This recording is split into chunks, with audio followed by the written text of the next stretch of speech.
আসসালামু আলাইকুম। এসব কি হচ্ছে? সূর্যের সাথে চীনের আকাশে একসাথে 7টি সূর্যকে দেখা গেল, যেখানে মানুষ একটি সূর্যের তাপ সহ্য করতে পারছে না।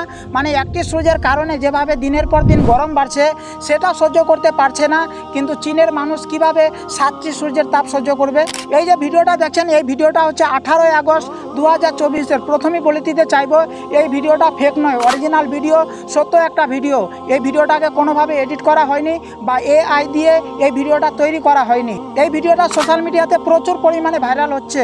চীনের আকাশে এমন ঘটে যাওয়া ঘটনার কারণ কি সেটা আজকে আমি আপনাদের জানাবো। গত কয়েকদিন ধরে ইউটিউবে, ফেসবুকে, ইনস্টাগ্রামে এই ভিডিওটি ভাইরাল হচ্ছে। আর এই ভিডিওটি দেখে অনেকে বলছেন এটা নাকি এআই দিয়ে ভিডিও বানানো হয়েছে, আর অনেকে বলছেন এটা নাকি কিয়ামতের আলামত, ইমাম মেহেদী আগমনের সময় হয়ে গেছে, আর অনেকে বলছেন দাজ্জাল নাকি এবার পৃথিবীতে আসবে। আসলে তারা এভাবে তো বলবি, কারণ তারা সত্যিটা জানে না।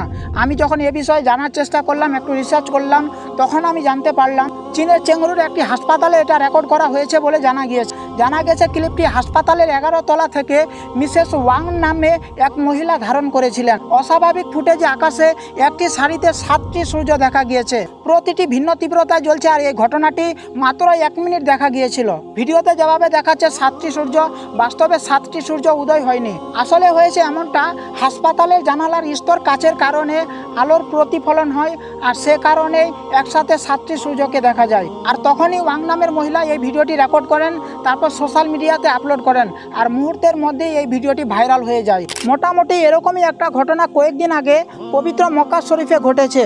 আপনি যদি সে সম্পর্কে না জেনে থাকেন তাহলে রিসেন্ট আপলোড করা আছে, আপনি আমার সেই ভিডিওটি দেখে নিতে পারেন, না হলে এন্ড স্ক্রিন থেকে সেই ভিডিওটি দেখে নিতে পারেন। ধন্যবাদ।